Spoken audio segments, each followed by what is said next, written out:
만화 포켓몬스터에서 보면은 왜 피추가 피카츄가 되고 라이츄로 진화를 하잖아요. 그렇죠. 그건 진화가 아닙니다. 네. 그거 진화 아니에요?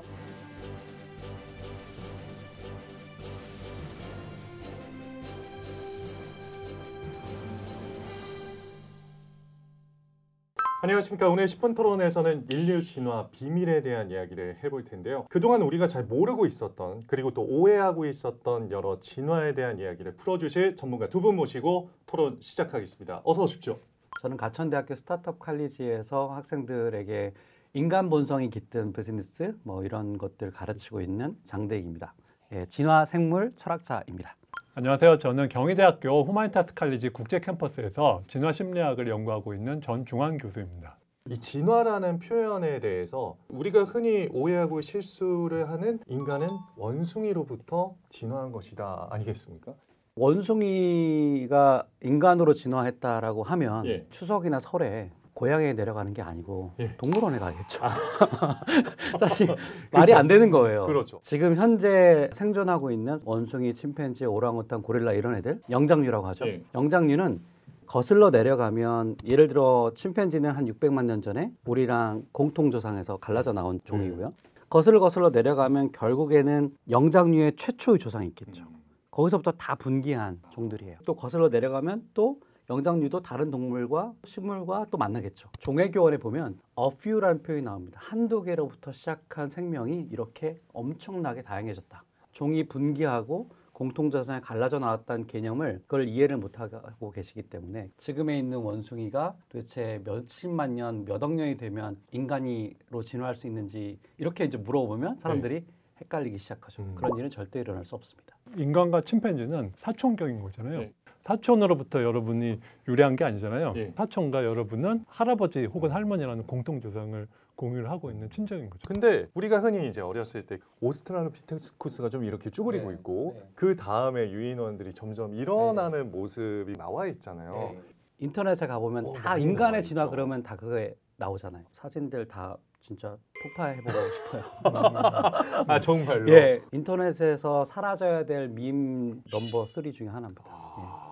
진화 개념 중에서 가장 중요한 개념이에요. 생명의 나무 개념이기도 하고 네. 공통조상의 개념이기도 한데 그걸 정면으로 지금 위배하고 있는 도식이잖아요. 한마디로 이런 나무나 덤불 형태라는 것이죠. 인류의 아주 오랜 조상이 있으면 여기서부터 다양한 고인류들이 있었고 그 중에 한 가지가 인류의 최초의 조상으로부터 현생 인류 사이에 한 그야말로 경로인 거죠. 우리가 오해할 만한 약간의 소진이 있어요. 우리가 호모 속에 해당되는데 예. 호모 사피엔스, 호모 네안데르탈렌시스, 네. 호모 하이델베르그시스 뭐 이런 것들이 있잖아요. 그게 사실은 한 7, 8종들이 있었어요. 네. 지금 우리 네안데르탈인 보신 적 있어요? 없죠. 예, 어디에도 없어요. 그러니까 종으로서 네안데르탈인을 우리 만날 수가 없어요. 그러다 보니까 마치 우리 종을 향해서 진화한 것처럼 착각하기 연결- 쉬운 거죠. 그렇죠. 네안데르탈인이 35,000년 전쯤에 지구상에서 완전히 사라지지 않았으면 예.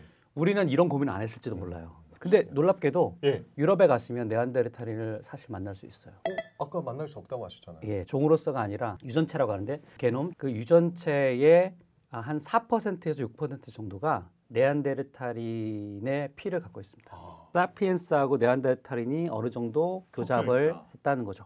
우리가 하이브리드라고 얘기하잖아요. 예. 종의 생식적 경리라는 것이 완벽하지가 않아요. 그래서 그런 종으로서는 못 만나지만 흔적은 남아있다.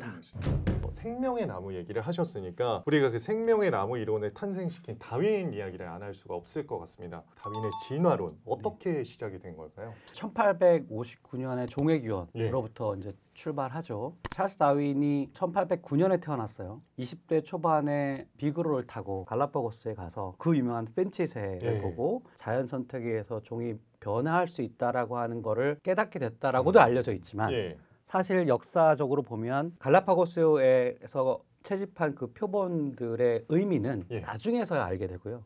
그때 바로 보고 깨달은 건 아니었군요. 그게 이제 오해인데 예. 다윈이 되게 집요한 사람이에요. 나중에 이제 정신분석학자가 다윈의 그 일생을 보면서 이 사람 편집증 환자였을 것이다라고 얘기했을 정도로 아주 집요하고 정교한 분인데 놀랍게도 실수한 때가 갈라파고스였어요. 갈라파고스에서 이제 여러 섬에서 새들의 표본들을 가져옵니다. 근데 그게 얼마나 중요한지 몰랐어요. 갖고 와가지고 굴드라고 하는 그 당시에 최고의 조류분류학자한테 주면서 한번 분류해봐 주세요라고 네. 얘기를 합니다. 분류를 해봤더니 같은 핀치류인데 굉장히 다양한 거예요. 부리 모양이 다르고 크기도 다르고 그래서 이게 그때 이제 중요성을 알게 됩니다. 그래서 부랴부랴 이거를 어디서 채집했는지를 보려고 하니까 그게 기록이 없는 거예요. 그래서 선원들한테 편지를 씁니다. 내가 이거 어디서 채집했는지 혹시 아니? 근데 다윈의 그 집요함을 생각해 보면은 그 당시 술을 마셨는지 네.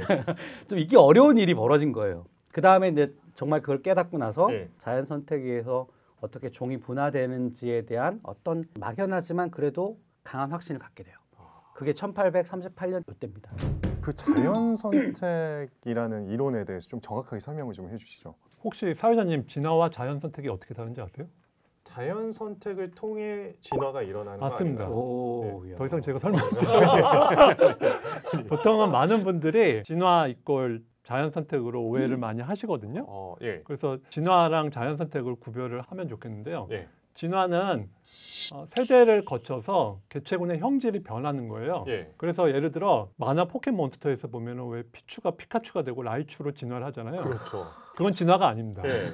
그거 진화 아니에요? 예, 진화 절대 아닙니다. 그러니까 세대를 거쳐서 개체군의 형질이 변하는 게 진화지 개체가 일생 동안에 변하는 거는 진화가 아니에요. 그걸 뭐라고 하냐면 발생이라고 합니다. 발생. development. 예, 사람은 진화를 할 수가 없습니다. 그건 잘못된 겁니다.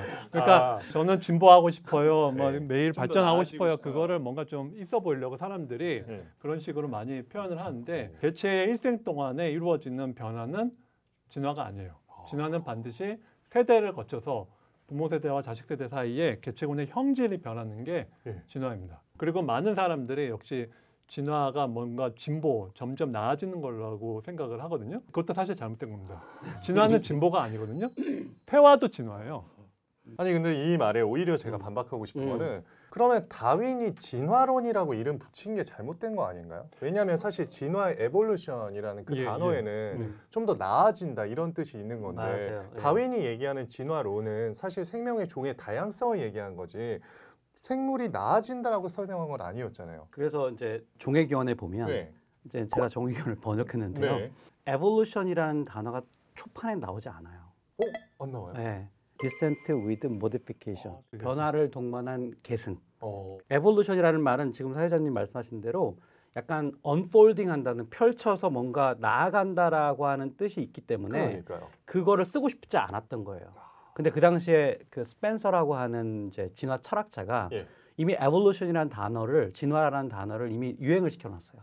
그래서 어쩔 수 없이 나중에 쓰게 됩니다만 다윈의 기본적인 아이디어는 어떤 목표를 향해서 나아가는 어떤 진보도 아니고 발생도 아니다. 한 개체가 일생 동안에 있는 변화 이것도 아닌 개체군이 어떻게 시간이 지나면서 이 조성들이 달라지는가라고 하는 그런 식의 개념을 갖고 있습니다. 그러니까 이런 진화를 일으키는 동력이 여러 가지가 있어요. 네. 뭐 돌연변이든 뭐 부동이든 이주든 그러한 진화를 일으키는 동력 중에 하나가 자연 선택입니다. 이런 자연 선택에 의한 진화라는 과정을 통해서 맹목적이고 기계적으로 진화를 했다라는 게 다윈 이론의 핵심이거든요. 예를 들어서요, 모리셔스 섬에 비둘기 비슷한 도도새의 조상이 처음 들어갔을 때는요, 이 모리셔스 섬에는 도도새의 조상을 잡아먹을 포식동물들이 없었어요. 포식동물이 자기를 잡아먹으려고 하면은 하늘을 날아서 도망쳐서 피하는 것이 날개의 주된 기능이었는데 날개가 필요 없는 것이죠. 네. 그러니까 도도새들은 날개에 들어가는 에너지를 좀 더 유익한 기능에 쓰도록 날개가 점점 퇴화를 한 것이죠. 도도새 말씀을 하셨는데 도도새가 환경이 바뀌었으니까 내가 날개를 퇴화시켜야지 라고 해서 날개를 퇴화시킨 것도 아니고 환경에 맞춰서 날개가 퇴화된 것도 아니에요. 예. 의도나 의도하지 않거나 환경에 맞춰서 되는 게 아니고 다윈의 자연선택 이론의 가장 중요한 부분 중에 하나는 기존의 진화론자들하고 틀렸던 건 뭐냐면 환경이 존재해요. 그 환경 변화에 이미 여러 종류의 변이들이 있었던 거예요. 예. 날개가 조금 작은 놈들, 큰 놈들, 날개에 에너지를 많이 쓰는 놈들, 그렇지 않은 놈들, 뭐 굉장히 다양한 예. 개체군의 이제 변이들이 존재하는 거죠. 그 변이들로부터 시작을 합니다. 근데 환경이 바뀌었잖아요. 예. 그러면 그 변이들 중에서 생존과 번식의 차이를 불러일으키는 변이들이 있는 거죠. 아까 도도새의 경우처럼. 그럼 어떻게 더 잘 살아남겠죠? 근데 그게 만약에 대물림이 안 된다 그러면 다음 세대 이어지지는 못해요. 예. 그래서 이 세 가지 조건, 다시 말해서 변이가 있어야 되고, 그 다음에 그 변이 중에서 생존과 번식의 차이를 불러일으키는 변이가 있어야 되고, 그것이 다음 세대로 이어져야 돼요. 그랬을 때 자연 선택이 작동할 수 있는 조건이 되는 겁니다. 그 도도새의 경우는 딱 거기 맞는 거죠. 예. 그러네. 마데이라 섬이라는 데가 있는데 예. 거기에도 딱정벌레가 날개가 없어요. 왜 그런지를 보니까 거기는 돌풍이 많이 못 돌아요. 예. 그러니까 딱정벌레가 날개가 큰 놈, 작은 놈 있을 거 아니에요. 네. 근데 돌풍이 자주 부니까 큰 날개를 갖고 있는 애들은 어떻게 되겠어요? 날아가게 쓸려가 되고 나가는 거죠. 그러니까 조종을 못 하는 거죠. 그러니까 그래서 날개가 없는 애들만 살아나왔군요. 근데 날개가 없게끔 만들어야지라든가 그 환경에 때문에 날개가 적어졌다든가 이런 게 아니라는 거죠. 원래 거기에는 다양한 변이들이 개체가 있었다. 있었는데. 아니 근데 다윈이 이 진화론을 냈던 그 분위기는 심지어 다윈은 신학 공부를 한 사람이었고 네. 성경에 나와 있는 내용과 너무 반하는 내용이잖아요. 그때 다윈의 심정은 어땠을지도 궁금하네요. 실제로 처음에 한 1837년 뭐 요때쯤에 다윈이 자기 아내 신실한 기독교인이었어요. 예. 엠마라고 하는 그 아내에게 자기 아이들을 얘기를 합니다. 그랬더니 당신이 그런 생각 안 했으면 좋겠고요. 당신의 영혼을 위해서 기도하겠습니다라고 얘기합니다. 예. 그때부터 다윈이 좀 더 확실한 증거가 있을 때까지 나는 생물학자로서 아직 부족해. 내가 분류학을 좀 더 해야겠어. 그러면서 한 20년을 끌어요. 그러다가 알프레드 러셀 월레스라고 하는 사람이 편지를 보내서 다윈 선생님 한번 읽어주세요 그랬습니다. 읽으니까 심각해지기 시작하는 거예요. 왜냐하면 내가 했던 얘기, 하고 싶은 얘기를 이 친구가 다 하고 있는 거예요.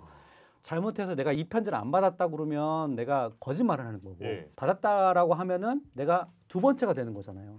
과학자들은 그거 되게 심각한 문제거든요. 엄청 중요하죠. 네, 그러다가 이제 그 문제를 끙끙 앓고 있다가 자기의 지식인 친구들이 있었어요. 예. 친구들이 그럼 공동으로 발표를 해라. 그래서 공동으로 논문 발표를 하고 1년 동안 쓴 게 바로 1859년 종회기원이에요.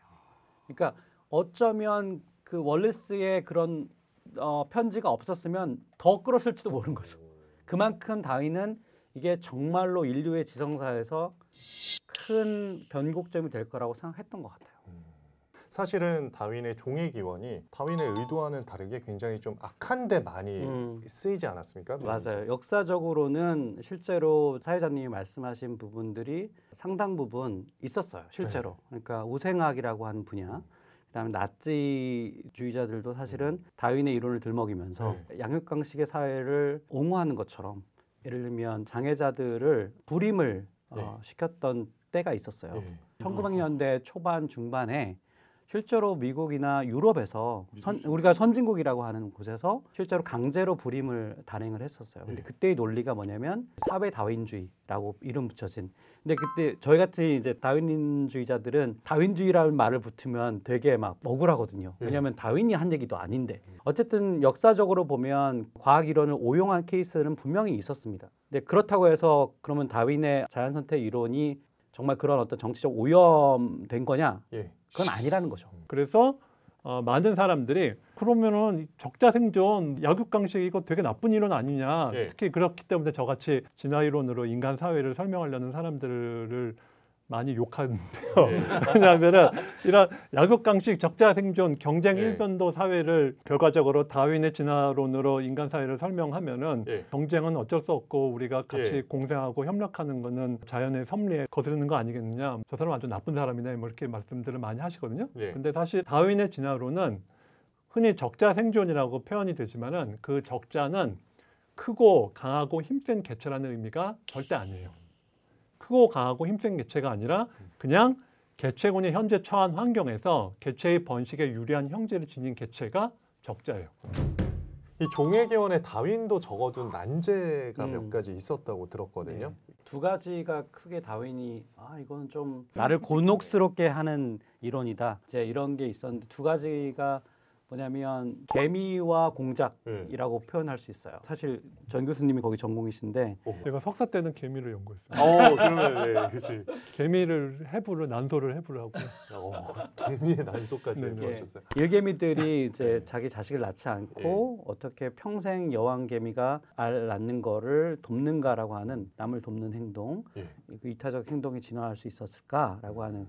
왜냐면 자기 관점으로 보면 개체 중심적으로 보면 참 설명하기 어려운 부분이었어요. 두 번째는 자연계에 보면은 자연 선택이라는 것은 사실은 되게 효율적인 시스템을 만드는 것처럼 보이거든요.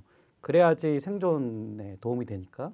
근데 수컷 공작을 보면은 진짜 화려한 날개를 펴고 쫙 있는데 보기에는 멋지지만 나는 모습은 애처롭기 이를 데 없거든요. 그래서 이게 뭐지? 이건 생존과 관련이 없는 것 같은데 이걸 자연 선택으로 어떻게 설명하지?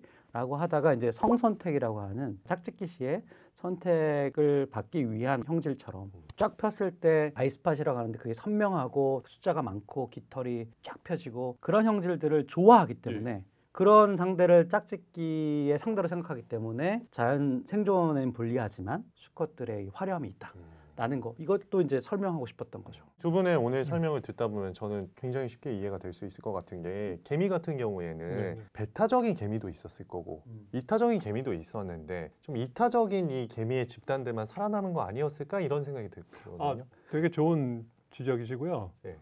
틀렸기 때문에 되게 좋은 매우 좋은 지적이십니다. 그러니까 많은 분들이 쉽게 그렇게 틀리게 생각을 하시기 때문에 네. 마치 짠 것처럼 정확하게 그런 말씀을 해주셔서 감사한데요. 이 이타적인 행동의 진화가 중요하거든요. 우리가 길을 걷다 보면은 일개미를 쉽게 볼 수 있지 않습니까? 이 일개미들은 다 암컷이에요. 수컷 일개미가 이렇게 주인공으로 등장하는 애니메이션 이런 것들은 다 틀린 겁니다. 수개미도 있는데 여러분들이 수개미 볼 일은 별로 없어요. 이건 제가 개미 전문가니까 믿으셔도 됩니다. 그러니까 개미 굴 안에서 아주 으슥한 방 안에서 일개미가 주는 먹이를 먹고 살다가 어느 날 날씨가 좋으면 일개미가 방문을 열어줘요. 그러면 날개가 있습니다. 수개미는. 그래서 높은 산봉우리에 가서 교미를 하고 죽어요. 그게 다입니다. 근데 다윈은 이런 일개미들을 볼 때마다 큰 스트레스를 받았어요. 왜냐하면은 일개미들 같이 자신은 번식을 안 하고 평생 동안 일만 하다가 죽는 이런 불임성 일꾼 곤충들의 존재가 도저히 내 이론으로는 극복하기 어렵다고 생각이 됐고 내 이론 전체를 무너뜨릴 수가 있는 아주 치명적인 문제라고 다윈은 이야기를 했거든요. 지금 진화학자들은 어떻게 설명하나요? 그 문제를 설명을 하기 위해서 1964년에 윌리엄 해밀턴이라는 학자가 이타적인 행동을 일으키는 유전자가 어떻게 자연 선택이 되었는지를 처음으로 설명을 했습니다. 해밀턴에 따르면요, 사회적인 행동을 일으키는 유전자의 관점에서 보자는 거예요. 그래서 만약에 제가 방금 전에 식사를 해서 배가 너무 불러요. 근데 제 손에 호떡이 하나 들려져 있어요. 근데 제 친동생이 한 3일 동안 쫄쫄 굶었어요. 그러면 저는 기꺼이 이 호떡을 제 친동생한테 양보를 하겠죠. 그러니까 호떡을 양보하게 하는 행동을 일으키는 유전자의 관점에서 보면 친형제 사이에는 유전자를 공유할 확률이 2분의 1이거든요. 어떤 특정한 유전자의 카피가 상대방의 몸에도 들어있을 가능성이 2분의 1입니다. 그렇죠. 그러니까 이 유전자의 관점에서 보면은 다음 세대로 전파되는 데 있어서 전 중원한테 집착할 필요가 없다는 거예요. 친동생의 몸 안에도 자신의 카피가 들어있으면은 자신의 친동생에게 이타적인 행동을 하게 하는 것이 때로는 더 자신의 카피를 많이 남길 수도 있다는 겁니다. 말하자면 이타적인 행동은 유전자의 이기성이라고 표현할 수가 있죠. 그래서 이기적 유전자도 나온 건가요? 그렇죠. 그 책도? 유전자가 정말로 이기적이라는 뜻이 절대 아닙니다. 이기적인 유전자는. 유전자가 이기적이라는 말은 도킨스가 얘기하는 비유인데요. 진화 역사에서 다음 세대에 복제본을 많이 남기는, 그래서 다른 경쟁 단위를 제치고 선택되는 이런 선택의 단위가 유전자라는 뜻입니다. 그래서 정말 많은 사람들이 야, 이기적인 유전자 이론이 맞으면은 모성애도 없다는 거 아니야? 엄마들은 모성애에 따라서 아기를 사랑하는 게 아니라 유전자에 프로그래밍 되어서 유전자의 명령에 복종할 따름인 거 아니야? 뭐 이렇게 많은 사람들이 오해하시는데요. 당연히 모성애는 있습니다. 저 같은 진화 심리학자들이 모성애를 부정하는 게 절대 아니에요. 내 아기가 만든 똥기저귀는 기꺼이 갈지만은 남의 집 아기가 만든 똥기저귀는 왜 매우 싫어하는가? 왜 하필이면 그런 식으로 모성애가 생겨났는가를 설명을 하는 것이 바로 이런 이기적인 유전자 이론인 것이죠. 사실 이기적 유전자에서 주장하는 핵심은 결국 이 지구의 주인은 유전자고 인간은 생존 기계에 불과한 것이다. 이 얘기 아니겠습니까? 우리가 유전자의 생존 기계라는 말을 도킨스는 유전자가 우리의 행동을 결정한다는 의미로 쓴 게 아니거든요. 흔히 뭐 지능은 뭐 키는 뭐 유전이 중요하냐 환경이 중요하냐 이런 맥락은 한 개체의 일생 동안의 발달에 대한 이야기거든요. 진화에 대한 이야기가 아닙니다. 그러니까 이런 수천 세대에 걸쳐 이루어지는 진화에 대한 이야기에서는 중요한 거는 선택의 단위가 유전자 선택론을 도킨스는 이야기를 하는 거고요. 도킨스는 어디까지나 우리는 유전자의 명령을 맹목적으로 따르는 로봇이나 꼭두각시라는 의미로 생존기계라는 말을 쓴 게 아니라요. 유전자를 다음 세대에 전달하는 요 탈 것, 운반자. 쉽게 말하면 우리는 그냥 과거 조상들의 번식에 도움이 되는 행동을 여전히 잘 하게끔 진화한 것뿐이지 따라서 오늘날에도 이러한 목표를 열심히 추구해야 한다. 이것이 자연의 섭리다. 이런 식으로 말하는 건 절대 아니에요. 그거를 철학에서는 자연주의 오류라고 얘기를 하죠. 사실로부터 예. 당위를 이끌어내거나 예. 가치를 이끌어내는 거는 논리적인 엄청난 점프이다라고 보는 거죠. 우리가 팬데믹 때 엄청나게 외국인에 대한 혐오, 타자에 대한 혐오가 늘어났어요. 실제로. 예. 세계적으로 그렇죠. 세계적으로 예. 그런데 그거가 옳은 건 아니잖아요. 그렇죠. 근데 그게 왜 이렇게 심리에서 그런 동기들이 생겨나게 됐는가를 이해해야 되죠. 예. 이해를 제대로 해야지만 사실은 우리가 옳은 방향으로 만들 수도 있어요. 그러니까 이해가 먼저다라고 하는 생각들을 우리가 갖고 있는 거예요. 예. 그러려면 뭐 여러 가지 뭐 분자 생물학적인 설명, 뭐 물리학적인 설명 다 할 수 있지만 이런 현상을 설명하는 가장 좋은 거는 왜 우리가 전염병으로부터 벗어나고자 하는 그런 동기들이 왜 생겨났는지, 그것이 예. 왜 지금 여기서 발현되는지 이해하면 그거를 받아들이지 않든 받아들이는 간에 그 현상을 설명하고 그 다음부터 자기가 원하는 방향으로, 우리 사회가 원하는 방향으로 그거를 엔지니어링 할 수 있잖아요. 그 진화론자가 보셨을 때 그 현상은 어떤 의미라고 보시나요? 우리의 조상들은 예. 그렇게 전염병이 돌았을 때 거기에 가까이 갔던 사람들이 아니죠. 그리고 외부인들이 일종의 그 전염병을 올마온다고 생각했고. 그런 것 때문에 전염병이 더 많이 돌았던 그런 지역일수록 실제로 일종의 집단주의가 강하기도 하고요. 타자에 대한 혐오가 늘어나기도 하죠. 그것이 일종의 하나의 각 개인의 각 개체의 생존 전략일 수 있는 거죠. 요즘 세상이 돌아가는 거 보면 이렇게 빨리 변화할 수 있나? 이런 네. 생각이 네. 들기도 하거든요. 근데 진화론자들이 보시기에 미래 인류는 어떻게 진화할 거라고 보시는지 궁금합니다. 인류가 나오기 전까지는 이제 호모사피엔스가 한 30만 년 전이라고 보면 그때 지구가 멈췄다. 예. 그러면 그냥 이런 생태적인 환경에서 그런 있었을 거예요. 근데 그리고 나서 한 29만 년이 지나고 농경이라는 게 예. 나오게 됐고 예. 그리고 산업혁명은 지금 뭐 300년 전이잖아요. 예. 그렇게 보면 되게 짧은 시간 동안 우리가 문명을 이룩한 거라고 볼 수 있어요. 예. 인류의 진화 역사에서 보면 한 대략 5만 년 전부터 문화적 폭발이 생겨났다라고 얘기를 하는데 예. 그럼 문명이 되게 중요한 일이 되는 거죠. 그러니까 지구상에 있는 동물 중에서 자기들이 만든 세계가 이 지구를 지금 뒤엎고 있는 그 종은 인간밖에 없잖아요. 예. 자, 그러면 지구의 정복자라 할 만합니다. 지구의 운명은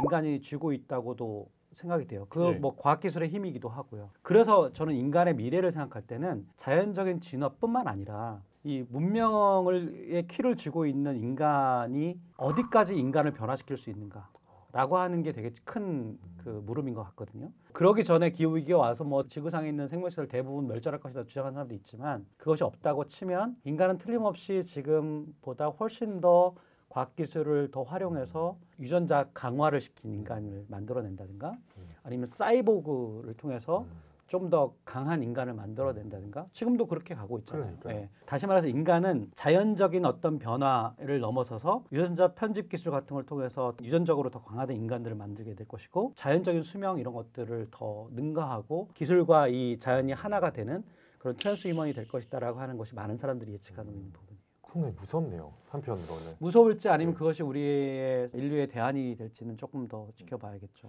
저는 유전적인 진화를 주로 이야기를 하고 싶은데요. 지구 온난화를 먼저 말씀드리면은 좀 더 심각한 효과는 한 2, 30년 내로 나타날 거라고 예측이 되고요. 그리고 앞으로 100년 정도 지나면은 지구 표면 중에 우리 인류가 살 수 있는 표면은 거의 없을 거라고 예측이 됩니다. 그러니까 이게 100년은 정말 청소년 분들이나 젊은 분들이 앞으로 낳을 자식들이 그야말로 맞닥뜨릴 세상이잖아요. 그러니까 이런 엄청나게 높아진 온도에 대처할 수가 있는 이런 유전적인 변이를 지닌 사람들이 그나마 살아남을 수가 있을 거고 그리고 지구는 아무 일 없이 또 다른 인류가 없는 상태에서의 진화를 시작을 하겠죠. 마치 공룡이 운석이 떨어져서 멸종된 다음에 깊은 땅 속에서 이렇게 동면을 하고 있었던 작은 쥐 같은 포유류들이 살아남아서 새로운 진화를 한 것처럼. 그리고 두 번째로요, 우주 여행을 요즘 많이 이야기를 하는데요. 결과적으로 많은 사람들을 그야말로 창시자를 보내게 되면은 진화생물학에서 창시자 효과라고 하거든요. 정말로 소수의 인원들로부터 새로 진화를 시작을 하게 되면은 이들이 갖고 있는 유전적인 다양성은 한계가 있으니까 전혀 새로운 진화가 이루어진다는 개념이거든요. 예. 그래서 이런 지구 온난화라든지 뭐 우주 여행에 따른 정말로 새로운 진화를 우리가 예상을 할 수가 있죠. 조금 부정적인 얘기를 더하면 100년 후에 지구에서 진짜 쾌적하게 살 수 있는 공간이 좀 엄청나게 줄어들 것이다. 예를 들어 우리가 영구 동토라고 얘기하는 시베리아 있잖아, 시베리아. 예. 시베리아가 가장 선선한 살기 좋은 동네가 될 가능성이 있어요. 그러면 무슨 문제가 생기냐? 거기 살면 되지. 그게 아니죠. 예. 전 지구 사람들이 거기를 향해서 간다고 생각해봐요. 그러면 자원의 문제, 예. 식량의 문제 예. 이런 문제가 발생하고 그러면 뭐가 일어나냐면 전쟁이 일어날 가능성이 높고요. 그러면 진짜 핵폭탄 터질 수도 있고요. 진짜 기후 위기가 오면 1.5도가 올라가면 그것 때문에 인류가 그냥 멸망하지는 않아요. 갈등이 일어나고 그래서 아마 그것 때문에 멸절할 확률이 높은 거예요. 이 문제는 정말 인류를 위해서 우리가 좀 고민해봐야 될 그런 과제라고 생각합니다. 자, 마지막으로 오늘 첫 출연하신 교수님들의 총평 듣겠습니다. 제가 정말 인생에서 참 진화 공부를 잘했다고 생각했던 부분이 뭐냐면 결국에는 실존주의적인 생각이 듭니다. 그러니까 진화를 공부하면 조금 초탈해지는 부분이 있어요. 아, 우리가 6,500만 년 전에 소행성이 지구랑 충돌해서 공룡이 멸절하지 않았으면 우리 인류는 진화하지도 못했을 텐데 더 거슬러 내려가서 어떤 사건이 있었으면 우리는 존재하지 않았을 텐데라고 하는 생각은 우리가 존재한다는 것 자체가 정말 우연과 우연이 운 좋은 존재이구나. 그러면 우리가 이 살아있는 거에 대해서 감사해야겠구나. 뭐 이렇게 우리가 갈등하고 싸울 필요가 뭐가 있나 이런 생각을 해서 그게 전 진화적 실존주의라고 표현하는데 진화를 공부하면 결국엔 여기 존재에 대한 감사함이 생길 수 있다. 예, 그렇게 생각이 들고요. 마지막으로는 인간 본성을 이해하기 위해서 또 진화 공부해야 된다고 생각합니다.